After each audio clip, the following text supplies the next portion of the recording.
बिस्मिल्लाहिर्रहमानिर्रहीम। इय्याका नअबुदु व इय्याका नस्तईन। मेरे बुनेर के बाशऊर नौजवानों, बुजुर्गों और बच्चों, सबसे पहले इतनी गर्मी में जिस तरह का मैं आपका जज्बा और जुनून देख रहा हूं, मैं आपको सलाम करता हूं। मेरे तो 21 साल खेलों की ग्राउंडों के ऊपर गर्मी की आदत पड़ गई, लेकिन मैं आपको मानता हूं कि इस दोपहर की गर्मी में इस तरह आप जुड़े हुए और साथ साथ खड़े हैं। मैं आपके जज्बे को फिर से खराज तहसीब पेश करता हूं। अच्छा, मेरे बुनेर के बाशऊर लोगों,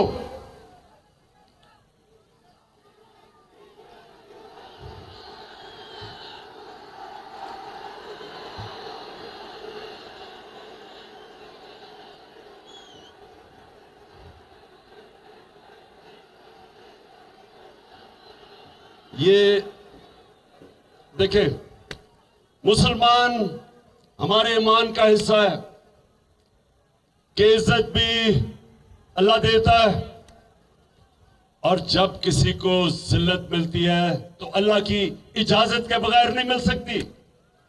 तो जब भी कोई भी जलसे में मैं जाता हूं, अभी मैं तकरीर शुरू ही नहीं करता कि डीजल के नारे लगने शुरू हो जाते हैं।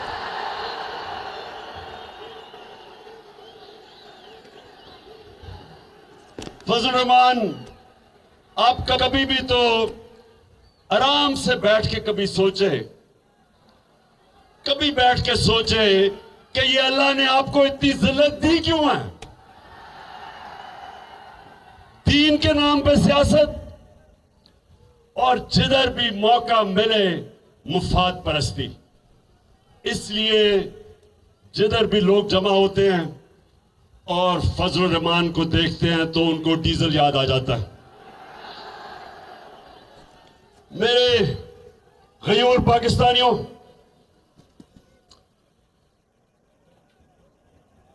क्योंकि यहां बुनेर के लोग ऐसे हैं जो बाहर काम करके मेहनत करके पाकिस्तान में पैसा भेजते हैं। वो समझते हैं कि दुनिया में इस वक्त हालात क्या हैं, और वो बैरून मुल्क पाकिस्तानी खास तौर पे समझते हैं कि जिस किस्म की बैरूनी साजिश के तहत ये इंपोर्टेड हुकूमत हमारे ऊपर मुसल्लत हुई, कभी बैरून मुल्क पाकिस्तानियों ने इस तरह के एहतजाज नहीं किए। अमेरिका में, इंग्लैंड में, यूरोप में जिधर पाकिस्तानी थे, उन्होंने इस इंपोर्टेड हुकूमत के खिलाफ एहतजाज किए, और उन्होंने मुत्तहिद होके एक आवाज लगाई कि इंपोर्टेड हुकूमत नामंजूर।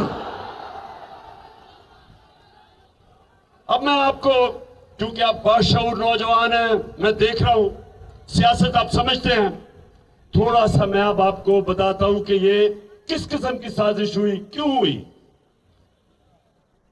हिंदुस्तान और इस्राइल, ये वो दो मुल्क हैं जो सबसे ज्यादा चाहते हैं कि पाकिस्तान कमजोर हो और टूटे, और इनके साथ मुझे अफसोस से कहना पड़ता है कि अमेरिका भी, वो भी नहीं देखना चाहता एक मजबूत पाकिस्तान।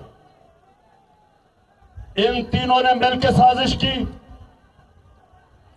जब हमारी हुकूमत गिराई गई, नौजवानों गौर से सुनो, जब हमारी हुकूमत गिराई गई तो खुशियां किधर बनी? हिंदुस्तान में।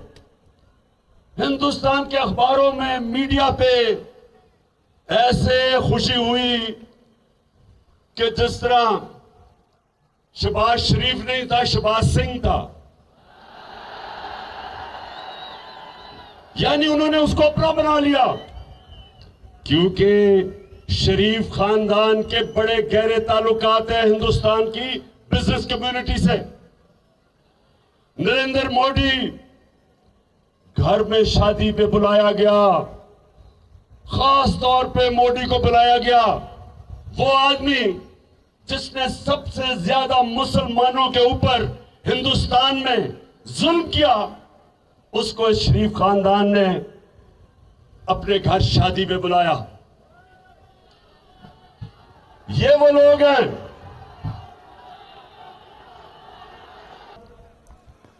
जब नवाज शरीफ हिंदुस्तान गया तो कश्मीर के हुर्रियत लीडर से नहीं मिला, क्योंकि नरेंद्र मोदी नाराज हो जाता। अपनी फौज को जब नरेंद्र मोदी पाकिस्तान के आर्मी चीफ को दहशतगर्द कह रहा था, तो साथ साथ यह भी कह रहा था कि नवाज शरीफ तो हमारा दोस्त है। और कभी नवाज शरीफ ने नरेंद्र मोदी के खिलाफ एक बात नहीं की। कुलभूषण यादव उसके मुंह से नहीं निकला।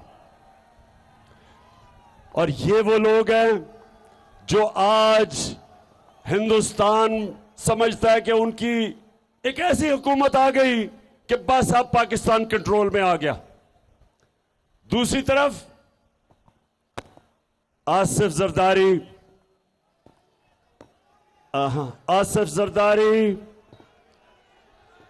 इस मुल्क की बहुत बड़ी बीमारी,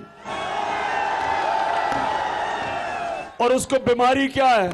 पैसे की बीमारी है। वो पैसा देखता है तो उसका जिस्म कांपना शुरू हो जाता है, उसकी कांपें टांगनी शुरू हो जाती है। तो जरदारी उधर नवाज शरीफ और इसका खानदान ये इस साजिश का हिस्सा बने, और इन्होंने अमेरिका के साथ मिलके उनके एक डोनाल्ड लू, उनके एक अंडर सेक्रेटरी ऑफ स्टेट ने पाकिस्तान के एम्बेसडर को हुक्म किया कि इमरान खान को वजारत उज़्मा से हटाओ, नहीं तो हम तुम्हारे से अच्छे ताल्लुकात नहीं रखेंगे, बल्कि धमकी दी। और साथ ये कहा कि अगर तुम इमरान खान को हटा दोगे तो हम, क्योंकि पीछे चेरी ब्लॉसम बूट पॉलिश आएगा, तो हम बड़े खुश होंगे और माफ कर देंगे। अरे बजौड़ के बाशऊर लोगों, अब मेरी गौर से बात सुनो, गौर से सुननी है आपने बात कि हुआ क्या इस मुल्क के साथ, हमारे मुल्क के साथ हुआ क्या है। बनेर बनेर बनेर बनेर बनेर बनेर माशाअल्लाह, बड़े बाशऊर लोग हो माशाअल्लाह। एक एक चीज जानते हो, एक एक चीज मैं नोटिस कर रहा हूं, जो मैं बातें कह रहा हूं आपको समझ आ रही है। अच्छा अब सुने हुआ क्या फिर। उनको वो मुरासला भेजता है 7 मार्च को, डोनाल्ड लू जो बात करता है हमारे एम्बेसडर से अमेरिका में, 7 मार्च को वो लिखा जाता है। 8 मार्च को अदम एतमाद की तहरीक इस्लामी में दाखिल होती है, और देखते देखते हमारे जो इत्तेहादी हैं उनको भी याद आ जाता है कि ओहो तहरीक इंसाफ तो बड़ी बुरी पार्टी है। और साथ लोटे भी 20 लोटे गायब हो जाते हैं।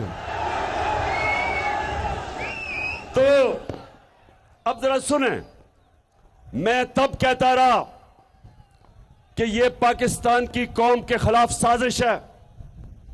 मैंने हर जगह का मुरासला दिखाया, असेंबली में, नेशनल सिक्योरिटी कमेटी में, काउंसिल में। सदर पाकिस्तान आरिफ अलवी ने पाकिस्तान के चीफ जस्टिस को खत लिखा कि यह हमारे मुल्क में मुदाखलत हुई है, साजिश हुई है, इसके ऊपर इन्वेस्टिगेशन होनी चाहिए। अभी तक तो कुछ हुआ नहीं, लेकिन अब देखें कि अवाम से क्या हुआ है। मैं जरा अब आपको अपनी आवाम जरा मैं बताऊं कि आपसे हुआ क्या है। बड़ा शोर मचाया जी, तहरीक इंसाफ ने महंगाई कर दी, हर रोज महंगाई करें, टीवी प्रोग्राम देखें तो वहां कहे जी महंगाई है, जो अपोजिशन का असेंबली में मुंह खोले वो कहे महंगाई है। वो कांपे टांगने वाला बिलावल, उसने लॉन्ग मार्च कर दी सिंध से कि महंगाई मार्च है जी, लोगों कत्ल हो गया, माशी कत्ल हो गया। जो इनमें से टीवी पे आए कहे जी इमरान खान ने बिजली बढ़ा दी, कोई कहे इसने कोई गैस बढ़ा दी, कोई कहे आटा बढ़ा दिया। तो मैं आज अल्लाह का शुक्र अदा करता हूं, अल्लाह अल हक है, सच का खुदा है, सच नहीं छुपता। अल्लाह का हुक्म है कुरान में कि सच हमेशा लोगों के सामने आएगा। तो ये जरा आज देख लें कि इंपोर्टेड हुकूमत थे। अब जरा सुने, 3.5 साल में पाकिस्तान में आटे, हमारे दौर में आटा कितना कीमत बढ़ी 3.5 साल में? 326 रुपए। 20 केजी का जो आटे का थैला है हमारे दौर में वो बढ़ा 326 रुपए 3.5 साल में। 2 महीने में, इनके दौर के 2 महीने में आटा कितना बढ़ा? 422 रुपए। आटा बुनियादी चीज। और महमूद खान मुझे कह रहे हैं कि पख्तूनख्वा में उससे भी महंगा है, पंजाब से ज्यादा महंगा है। अब दूसरा सुने, चावल, बासमती चावल, 1 केजी चावल हमारे दौर में बढ़ा 3.5 सालों में 40 रुपए। इनके 2 महीने में 55 रुपए बढ़ा है, 2 महीने में। घी, अब जरा ये सुने, घी हमारे दौर में 1 लीटर 3.5 साल में घी कितना बढ़ा है? 213 रुपए। इनके 2 महीने में घी कितना बढ़ा है? 200 रुपया। 200 रुपया बढ़ा है।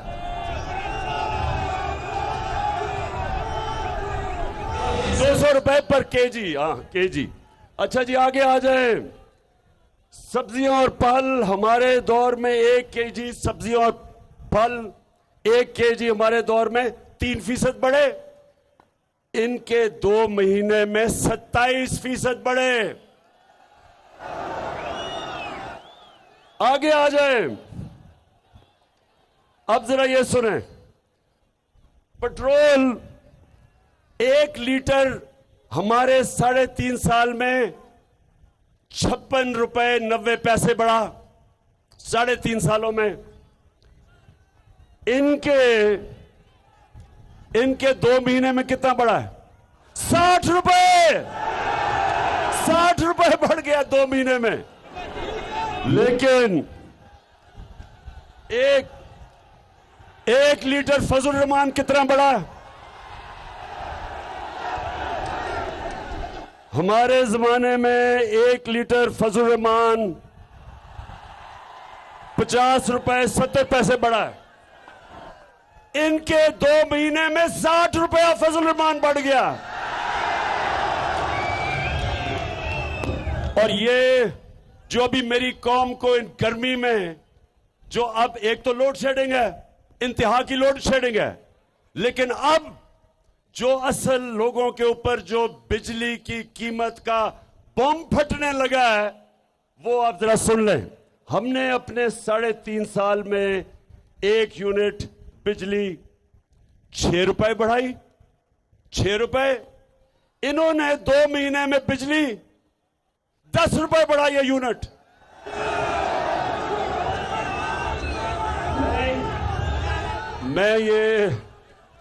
मैं ये इसलिए अपनी कौम को बता रहा हूं कि ये जो तेल और डीजल, ये हमने भी बढ़ा, हमारे ऊपर भी आईएमएफ ने प्रेशर डाला था। आईएमएफ हमें भी कह रही थी कि इनकी कीमतें बढ़ाओ, लेकिन उनमें और हमारे में, इनमें और हमारे में क्या फर्क है? इनकी जो लीडरशिप है वो बाहर बैठी हुई है, पैसा बाहर है, घर बाहर है, जायदाद बाहर है, बिजनेस बाहर है, बच्चे बाहर हैं।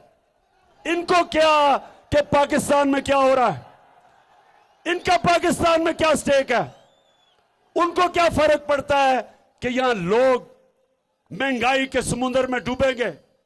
इनको क्या फर्क पड़ता है कि जब 1 लीटर डीजल और पेट्रोल 60 रुपए का बढ़ेगा 8 दिनों में, तो क्या आम आदमी की जिंदगी के ऊपर सिर्फ यही नहीं कि आपकी ट्रांसपोर्ट पे फर्क पड़ेगा, इसका हर चीज पे फर्क पड़ेगा। इसका बिजली के ऊपर, हर चीज के ऊपर पेट्रोल और डीजल का फर्क पड़ेगा, जिसकी वजह से हमने, जब हमें आईएमएफ ने कहा कि बिजली की कीमत बढ़ाओ, पेट्रोल और फजल रहमान की, तो हमने क्या किया?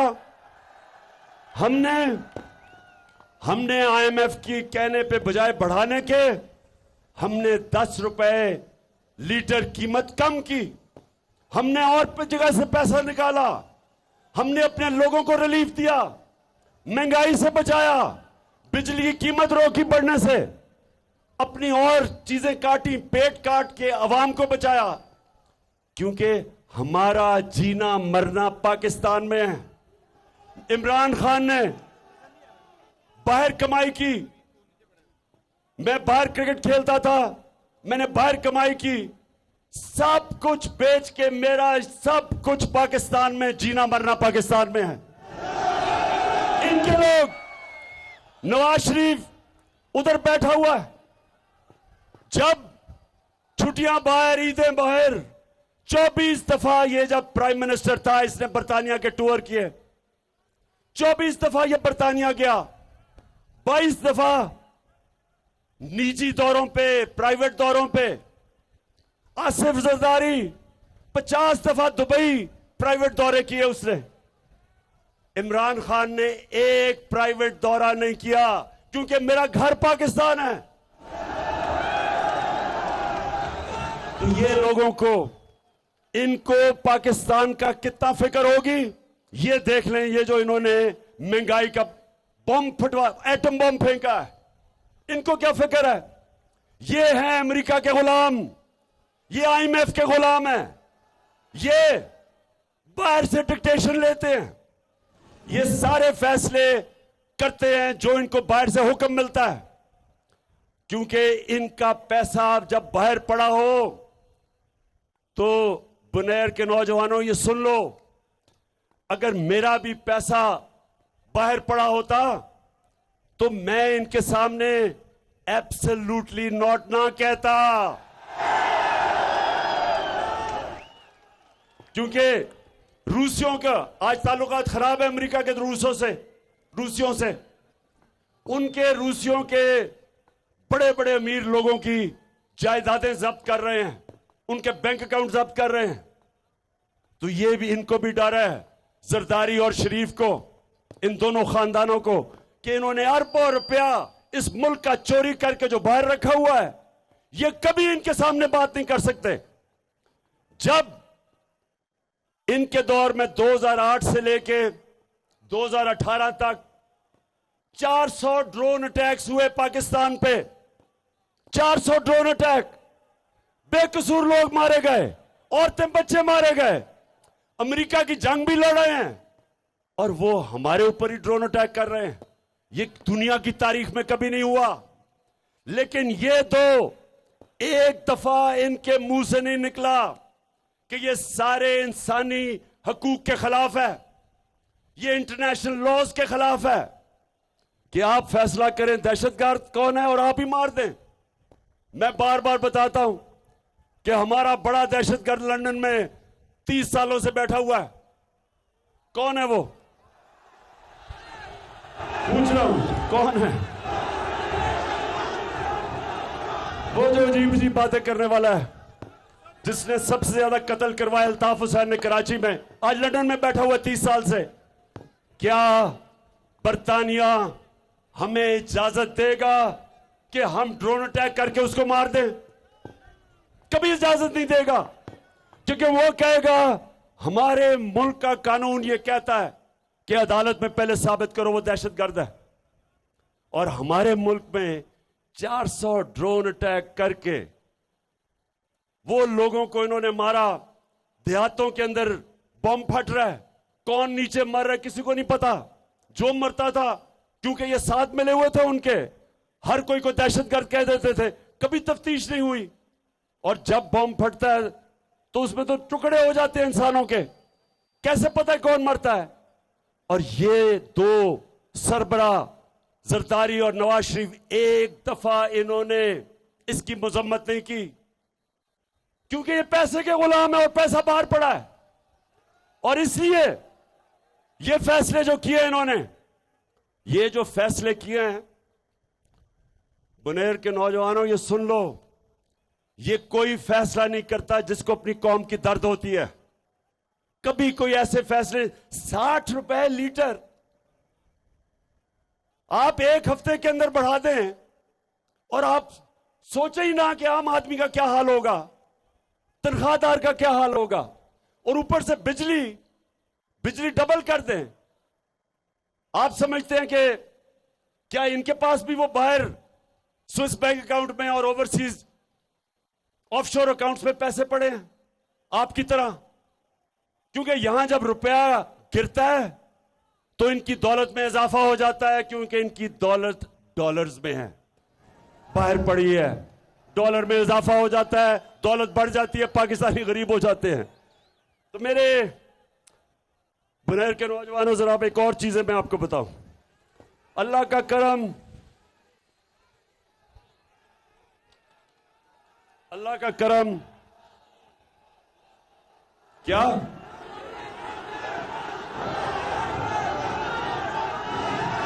समझ?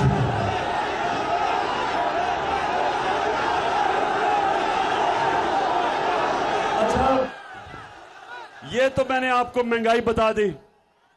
अब जरा गौर से, क्योंकि आप शऊर वाले नौजवान हो, बड़े गौर से सुनो कि हमारी माइशत को क्या हुआ है। बुनेर, ये जरा नौजवानों सुनना है आपने। जब हमारी हुकूमत थी, आखिरी 2 सालों में पाकिस्तान की दौलत में जो इजाफा हुआ, इसके बावजूद कि पाकिस्तान में कोरोना, बल्कि दुनिया में कोरोना तबाही मचा रहा था, कोरोना वायरस की वजह से दुनिया में कितनी तबाही थी, और इसके बावजूद कि जो हमें हुकूमत मिली थी वो बैंकरप्ट हुई थी, पैसा ही नहीं था, खजाना खाली था।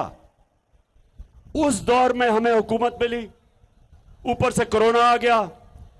सुने जरा, आखिरी 2 साल में अल्लाह का करम है, इंसान कोशिश करता है, कामयाबी तो अल्लाह देता है। आखिरी 2 सालों में पाकिस्तान की जो दौलत का में इजाफा हुआ, जीडीपी ग्रोथ रेट जिसे कहते हैं, 5.6% था तीसरे साल में, और चौथे साल में 6% इजाफा था। यह समझ जाएं कि हमारी तारीख में यह तकरीबन सबसे वो दौर था जिधर सबसे ज्यादा इजाफा हुआ दौलत में। इस दौर में हमने जो किसानों की मदद की, हमारी जो 5 बड़ी फसलें हैं उनमें रिकॉर्ड पैदावार हुई, क्योंकि हमने किसानों को पैसा पूरा दिलवाया। जो गन्ने के किसान थे उनको बेचारों को पैसा नहीं मिलता था, शुगर माफिया उनको कम उनकी गन्ने की कीमत देता था, फिर पैसे भी नहीं साल तक देता था। हमने ये चेंज किया, उनको पैसे दिलवाए, पूरी कीमत दिलवाई, कानून बताया। जब उनके पास पैसा आया, उन्होंने अपनी जमीन पे लगाया, और हमने पिछले साल 4 बड़े फसलों में रिकॉर्ड हमारी फसलों की प्रोडक्शन हुई। इस साल फिर 4 फसलों में रिकॉर्ड प्रोडक्शन हुई सिवाय गंदम के। तो ये किसानों के पास पैसा आया। इंडस्ट्री, अयूब खान के बाद सबसे ज्यादा इंडस्ट्री में पिछले 2 साल में तरक्की हुई। हमने अपने रिजर्व्स बिल्ड किए। रिजर्व्स का मतलब कि अगर आप फॉरेन एक्सचेंज रिजर्व नहीं तो आपके रुपए गिर जाता है, रुपए की कीमत कम हो जाती है, तो वो बिल्ड किए। तो जब इन्होंने साजिश से हमारी हुकूमत गिराई, जरा अब सुने, 2 महीने में पाकिस्तान में क्या हुआ? हमारी जो रिकॉर्ड एक्सपोर्ट्स हो रही थी 10% मई के महीने में उसमें कमी आ गई है। उसका मतलब कि जो हमारा तिजारती खसारा है वो $4 अरब से बढ़ चुका है मई के अंदर। फिर हमारे जो रिजर्व्स थे, जो हमने मेहनत करके 3.5 साल में ऊपर लेके गए थे, वो वापस उधर आ गए हैं। जब हमारी हुकूमत आई थी तब $9.7 अरब के जो रिजर्व्स थे वो वापस उधर चले गए हैं। यानी हमने जितने रिजर्व्स ऊपर चढ़ाए थे वो सारे वापस चले गए हैं, और जिसकी वजह से 20% कमी हुई है रुपए में। आज रुपया 200 रुपए से ऊपर चला गया, डॉलर जो है वो 200 रुपए से ऊपर चला गया। इसकी अभी और मजीद महंगाई आएगी, और ये सिर्फ 2 महीने में जो हुकूमत हम छोड़ के गए थे और जो इन्होंने किया। स्टॉक मार्केट 10% नीचे गिर चुकी है। इसका मतलब 700 अरब रुपया स्टॉक मार्केट से निकल चुका है। और फिर जो सूद है 15.5% सूद पहुंच गया है। ये 98 के बाद सबसे ज्यादा पाकिस्तान में सूद है, जो अब हमारी इंडस्ट्री को अफेक्ट करेगा, बिजनेसेस को अफेक्ट करेगा। तो मैं ये इसलिए कह रहा हूं कि ये जो अब हमारे हालात हैं, हम जब ये छोड़ के गए थे नून लीग वाले, और जब ये इनके 2 दौर में हमेशा पाकिस्तान की एक्सपोर्ट्स वहीं की वहीं रह जाती है।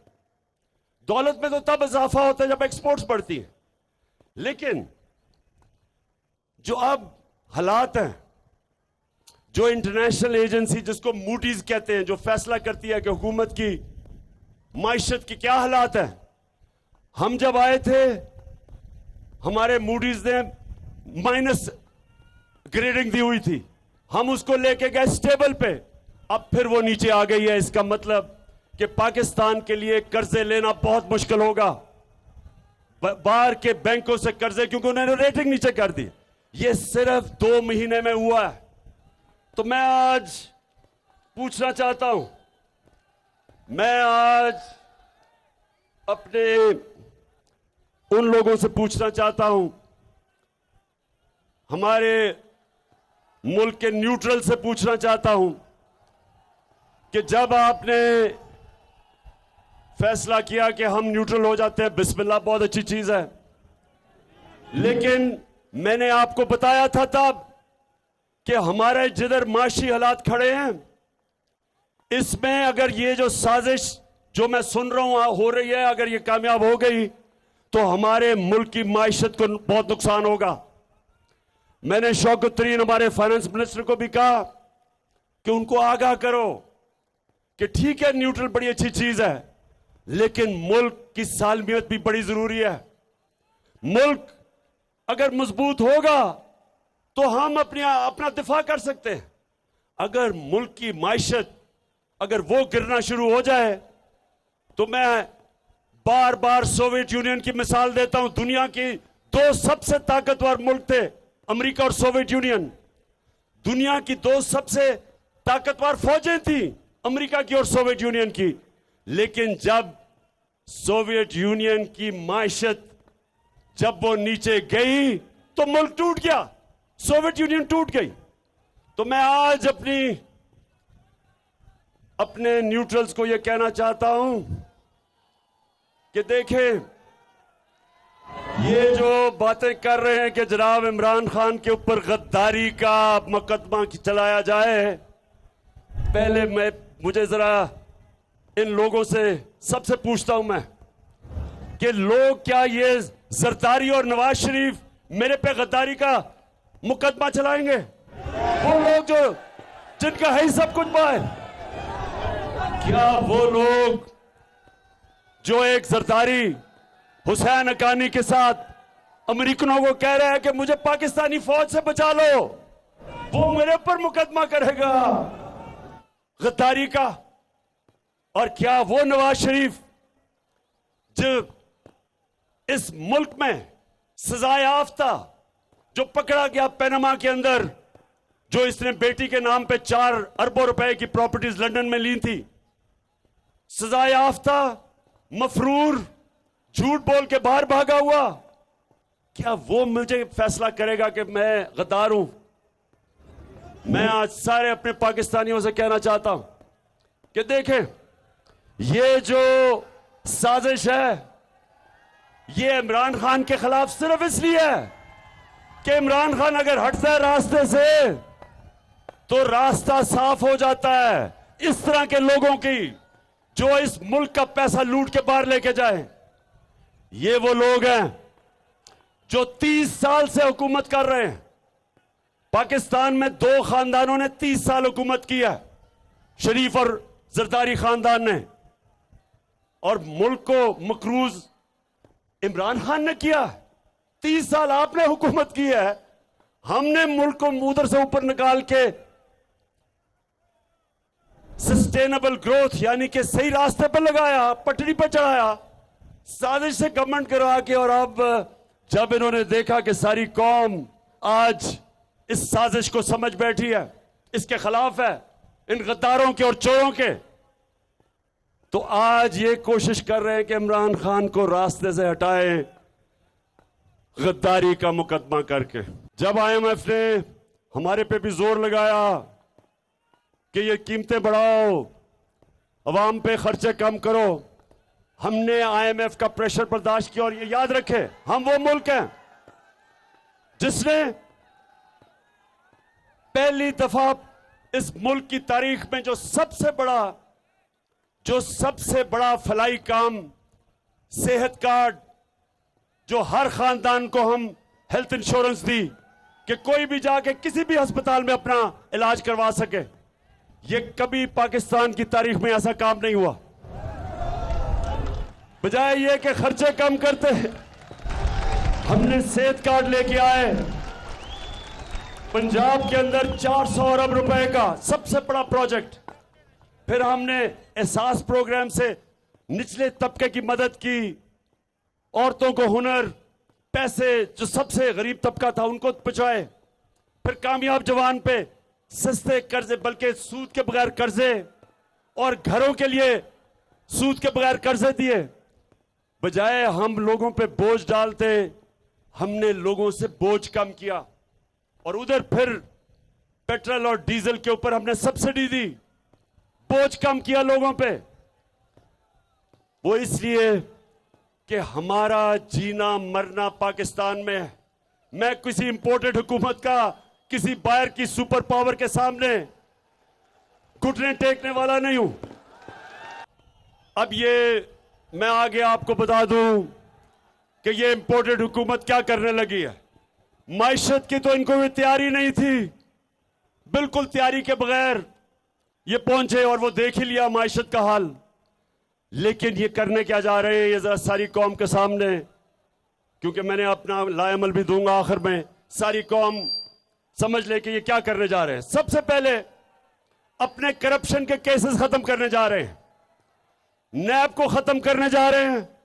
जिधर अरबों रुपए के इनके ऊपर करप्शन के केसेस वो खत्म हो जाएंगे।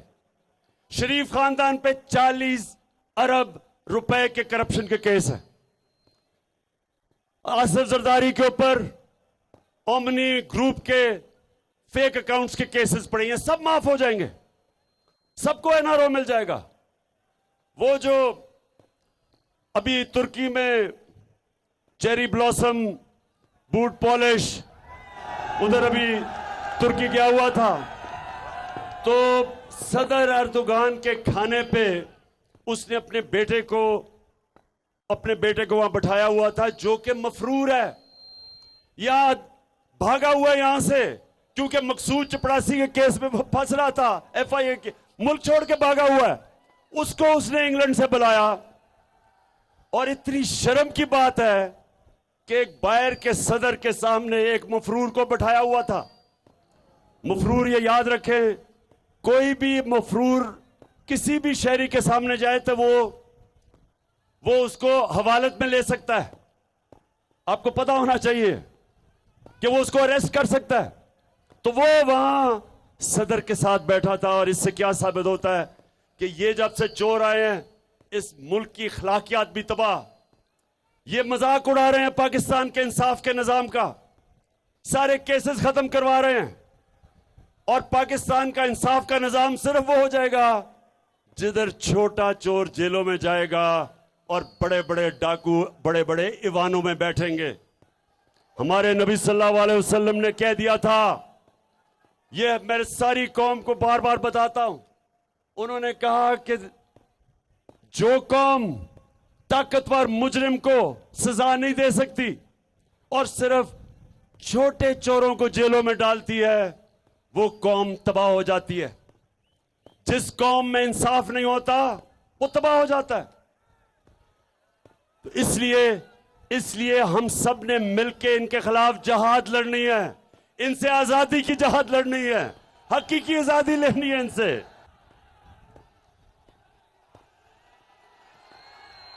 क्या चीज? अच्छा सुने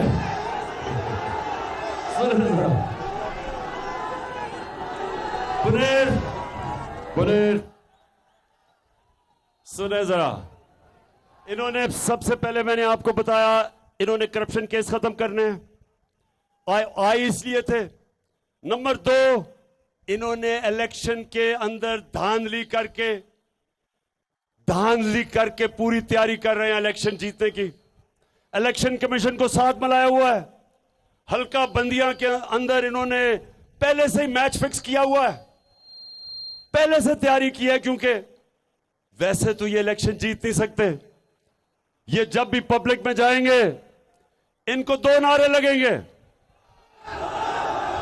चोर और गद्दार। तो पब्लिक में तो ये जा नहीं सकते, तो इसलिए इलेक्शन कमीशन को साथ मिला के पूरा मैच फिक्स करने की कोशिश हो रही है। दूसरी चीज, और तीसरा,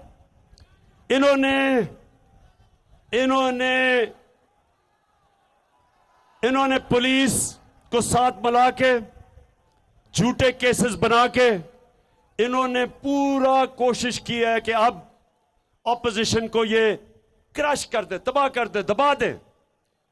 कभी जो जुल्म हुआ था, जो 25 को और 26 की रात को जिस तरह पुलिस ने जुल्म किया है, कभी किसी जमहूरी गवर्नमेंट के दौर में इस तरह का जुल्म नहीं हुआ। 2 दफा ऐसे जुल्म हुए थे, दोनों दफा मार्शल लॉ था। कभी जमहूरियत के अंदर इस तरह का जुल्म मैंने नहीं देखा। जिस तरह इन्होंने शेलिंग की, पता था कि सामने औरतें, बच्चे, फैमिलीज, कोई इन्होंने बेदर्दी से जो शेलिंग की,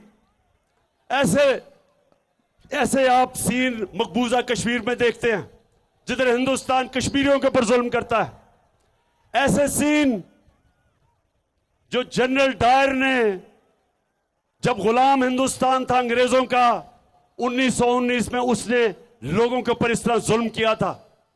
कभी अपने शहरियों के ऊपर कोई ये नहीं करता। और ये इन्होंने किया क्यों था? एक वजह से, दहशत फैलाने के लिए, खौफ फैलाने के लिए। बनेर के नौजवानों, ये मेरे गौर से आप बात सुनो, ये समझना है आपने। ये कोशिश क्या कर रहे हैं? ये खौफ दिलवा रहे हैं, लोगों को डरा रहे हैं। झूठे केसेस थानों में, पुलिस घरों के अंदर घुस गई, ना चादर ना चार दीवारी की परवाह की, उधर घुस के इन्होंने जुल्म किया लोगों पे, सिर्फ एक वजह से, खौफ फैलाने के लिए, कौम को डराने के लिए। तो मैं नौजवानों, अपनी कौम को एक आज पैगाम देना चाहता हूं। गौर से मेरा पैगाम सुन लें।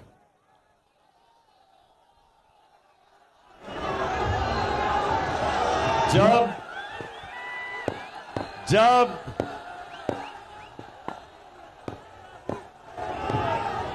हजरत इमाम हुसैन निकले, पता था कि यजीद के पास बड़ी फौज है। हक और सच के रास्ते पे जब निकले तो कूफा के लोगों को पता था कि हजरत इमाम हुसैन सच और हक पे खड़े हैं, लेकिन उन्होंने उनकी मदद नहीं की, क्योंकि वो यजीद से खौफजदा थे। यजीद के जुल्म से खौफजदा थे, उन्होंने उनकी मदद नहीं की, पता होते हुए कि वो राय हक पे खड़े हैं। और वो सारी जब तक क़यामत तक कूफा के लोग पछताएंगे कि क्यों नहीं उन्होंने उनकी मदद की, क्यों उन्होंने इतना बड़ा हमारी इस्लाम की तारीख में सान्या होने दिया। हमेशा वो पछताएंगे। और हर दौर में यजीद होते हैं पाकिस्तानियों, हर दौर में यजीद आते हैं, और हर दौर में एक कौम को मौका मिलता है कि राय हक पे खड़ी हो, यजीद का मुकाबला करे, जुल्म का मुकाबला करे, अमर बिल मारूफ पे चले। हर दौर के यजीद के सामने एक कौम के पास ये दो रास्ते होते हैं, एक खौफ के बुत की पूजा करे और जुल्म के सामने ना खड़ा हो, और दूसरा जहाद करे जुल्म के खिलाफ।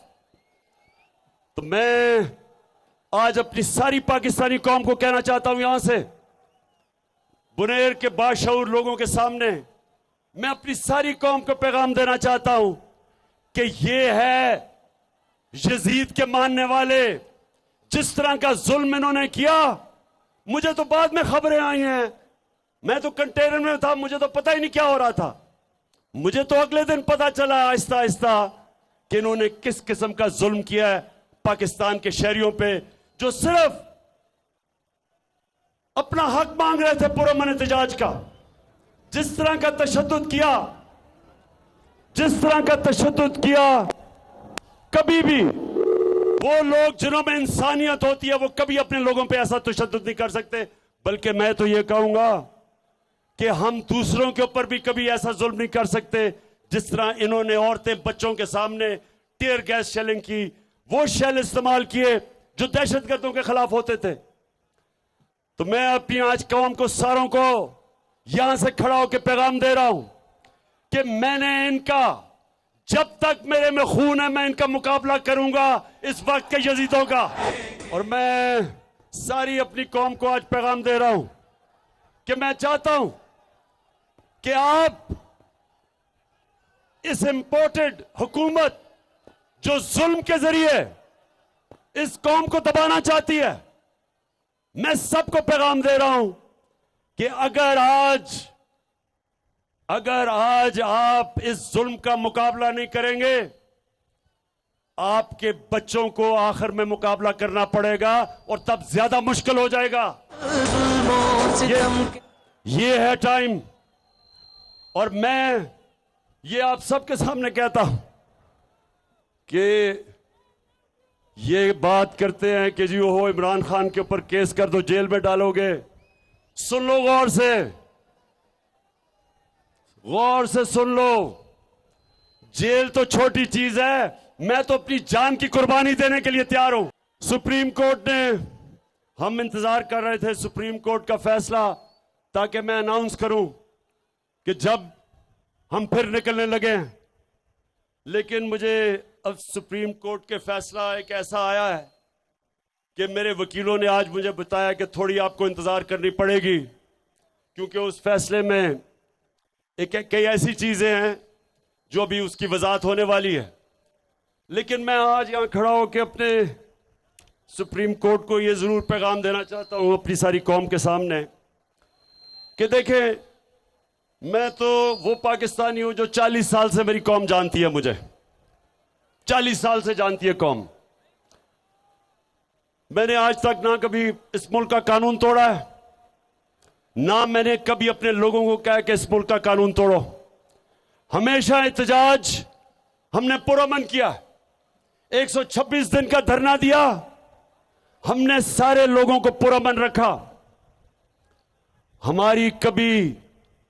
हम कभी नहीं चाहेंगे कि हम इस मुल्क का कानून तोड़ें और हमारी कौम का अपनी सिक्योरिटी एजेंसीज के सामने, अपनी पुलिस, अपने रेंजर्स के सामने उनका क्लैश हो, उनमें इंतशार हो। क्योंकि रेंजर्स भी अपने हैं, पुलिस भी अपनी, अवाम भी अपनी है, फौज भी अपनी है। इसलिए मैंने कभी ये नहीं कहा, अगर हम तोड़फोड़ करते हैं अपने मुल्क का नुकसान होता है। क्योंकि मैं तो लंदन में नहीं रहता, मेरे तो बाहर असासे नहीं है, मेरा तो जीना मरना यहां है। तो इसलिए जो आपने कमेटी बनाई है, मैं अपने जजेस से यहां अपील करता हूं कि उस कमेटी के अंदर, वो सारी सरकारी कमेटी है, उसके अंदर मेहरबानी करें, बड़े एहतराम से मैं कहता हूं कि कोई सिविल सोसाइटी से लोगों को डालें, ताकि आपको दूसरी तरफ से पता तो चले इन्होंने किया क्या हमारे साथ। अगर आप सारे सरकारी कमेटी बना देंगे तो वो तो आप बेहतर हैं, सुप्रीम कोर्ट तो बेहतर जानता है कि जब तक दोनों तरफ से राय ना मिले तो फैसला नहीं जज करता। तो मेरा बस एक ये था, और अपनी कौम के लिए आखिर में, बुनेर के लोगों मेरी बात सुन लो, तैयार रहना, मैं आपको कॉल दूंगा और आपने सब ने आना है, और हमने अपनी हकीकी आजादी की जंग जब तक हम जिंदा हम लड़ते रहेंगे। पाकिस्तान जिंदाबाद।